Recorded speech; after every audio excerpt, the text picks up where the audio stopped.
கும்பகோணத்தில் 12ஆம் வகுப்பு மாணவன் சக மாணவர்களால் தாக்கப்பட்ட சம்பவத்தில் மாணவன் உயிரிழந்த விவகாரத்தில் தற்போது கொலை வழக்கு பதிவு செய்யப்பட்டிருக்கிறது. விவரங்களை செய்தியாளர் விக்னேஷ் வழங்க கேட்போம். விக்னேஷ் வணக்கம்.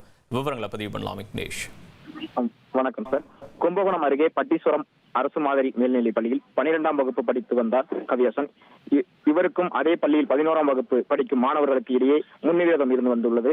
இந்நிலையில் கடந்த 4ஆம் தேதி பள்ளி முடிந்து வீட்டிற்கு புறப்பட்ட கவியரசனை பட்டீஸ்வரம் தேரோடும் கீழவீதி பகுதியில் சுற்றி வளைத்து 11ஆம் வகுப்பு மாணவர்கள் 15 பேர் கட்டை, கல் உள்ளிட்ட ஆயுதங்களால் கொடூரமாக தாக்கியுள்ளனர். இதில் பலத்த காயமடைந்த மாணவன் கவியரசனை கும்பகோணம் அரசு மருத்துவமனையில் மற்றும் தஞ்சையில் உள்ள தனியார் மருத்துவமனையில் சிகிச்சை அளித்து வந்த நிலையில் மாணவன் மூளைச்சாவு அடைந்தார்.